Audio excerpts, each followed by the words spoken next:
नमस्कार, मैं डॉक्टर हेमंत शर्मा। आज आपको एक पॉम्पे डिजीज़ के बारे में बताने जा रहा हूँ, जो कि एक बहुत ही रेयर बीमारी है। आज हम इसमें जानेंगे कि इसका ट्रीटमेंट एंजाइम से होता है, पर मैं आपको बताऊंगा दवाइयों से भी इसका इलाज किया जा सकता है। तो आज हम समझेंगे पॉम्पे डिजीज़ क्या है। देखो, पॉम्पे डिजीज़ एक ग्लाइकोजन स्टोरेज नाम की बीमारी है। इसमें क्या होता है, एक एंजाइम होता है जो डेफिशिएंट होता है, जिसको हम बोलते हैं lysosome acid alpha 1,4 glucosidase enzyme. इसकी कमी से क्या होगा, जो हमारी बॉडी है उसमें जैसे कार्डियक मसल, हार्ट का muscles, skeletal muscles, smooth muscles, इनमें जब ग्लाइकोजन स्टोर होता है तो स्टोर होने के बाद उसे ग्लूकोज के फॉर्म में कन्वर्ट होना होता है, तो वो कन्वर्ट नहीं हो पाता है। इससे फटीग, थकान, कमजोरी, हार्ट का साइज बढ़ना, लीवर किडनी में डिपॉजिट होना, लीवर और स्प्लीन में, तो लीवर और स्प्लीन का साइज बढ़ जाना होता है, हिपेटोस्प्लीनोमेगाली। ठीक है, इससे मसल वीकनेस आती है, थकान रहती है, कमजोरी रहती है, हाइपोटोनिया। अब ये दो तरीके का होता है। ठीक है, एक होता है बच्चों में, एक होता है लेट ऑनसेट बड़ों में।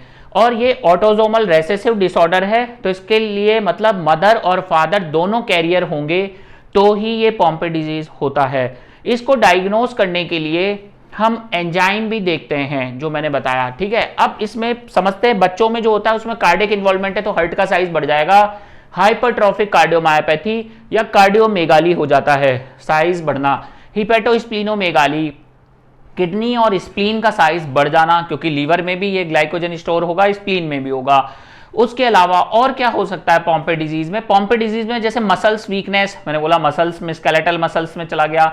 रेस्पिरेटरी फेलियर, रेस्पिरेटरी में डायफ्राम इन्वॉल्व होगा तो निमोनिया हो सकता है पेशेंट को। उसके अलावा मायोपैथी, फ्लॉपी बेबी सिंड्रोम हो सकता है पेशेंट को। पुअर फीडिंग, खाने में दिक्कत, निगलने में दिक्कत, फेलियर टू थ्राइव, सेंसोन्यूरोनल डेफनेस।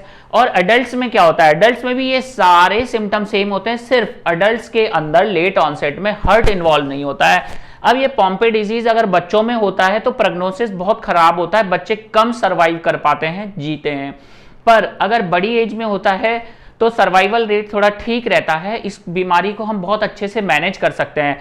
अब डायग्नोस कैसे पहचाने ये पॉम्पे डिजीज है या नहीं है? तो पॉम्पे डिजीज पहचानने का तरीका है, आप सोनोग्राफी करें, हिपेटोस्प्लीनोमेगाली आपको दिखेगा, 2D एको करके देख लें। एडल्ट में तो कार्डियक इन्वॉल्वमेंट नहीं होता, पर बच्चों में हाइपरट्रॉफिक कार्डियोमायोपैथी या फिर कार्डियोमेगाली दिखेगा।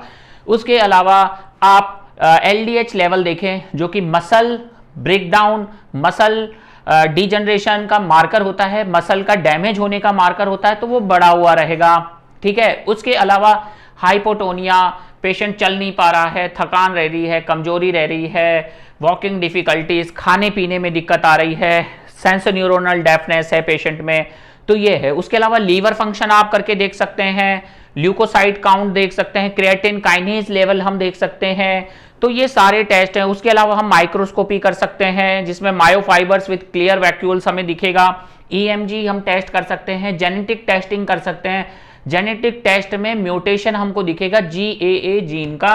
उसके अलावा एंजाइम डेफिशिएंट रहेगा, जो मैंने बताया था, lysosome acid alpha 1,4 glucosidase enzyme deficiency, और एसिड माल्टेज इस बीमारी का दूसरा नाम है, एसिड माल्टेज डेफिशिएंसी। और ये ग्लाइकोजन कई तरीके का डिसऑर्डर होता है, ग्लाइकोजन स्टोरेज डिजीज, ये टाइप 2A है, टाइप 2B भी होता है जो कि डेनोन्स डिजीज होता है।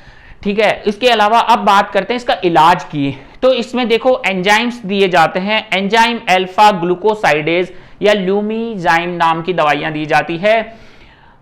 ठीक है, अब इसमें ये दवाइयां काफी महंगी आती है। अब बात करते हैं एंजाइम्स के अलावा कैसे ट्रीट करें। तो देखो, एंजाइम के अलावा पेशेंट को हम बताएंगे वॉकिंग, थोड़ा exercise, physiotherapy, yoga, meditation, diet और न्यूट्रिशन स्टेटस हम देखेंगे पेशेंट का। कोई न्यूट्रिशन डेफिशिएंट है, न्यूट्रिशन फुलफिल करेंगे। अब जो नए रिसर्च है, नए स्टडीज हैं, उन पे मैं बात करता हूं। एलानिन नाम की कुछ दवाइयां हैं, बीटा एलानिन, वो इसमें हेल्पफुल होती हैं।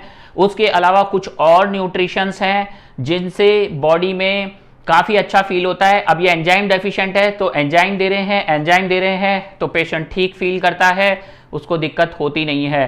पर एंजाइम के साथ थोड़ा ट्रीटमेंट महंगा है, पर आपको क्वालिटी ऑफ लाइफ और इंप्रूव करनी है और अच्छा फील करना है तो उसके लिए आपको proper diet, proper exercise, physio, nutrition और न्यू मेडिकेशन जो कि नए रिसर्च के दौरान इंट्रोड्यूस हुए हैं, और पूरी बॉडी का प्रोफाइल। तो उसमें देखेंगे विटामिन डी का स्टेटस क्या है, B12 स्टेटस क्या है, B1, B2, B3, B6, ये सारा हम लेवल देखेंगे, उसके अकॉर्डिंग मैनेज करेंगे।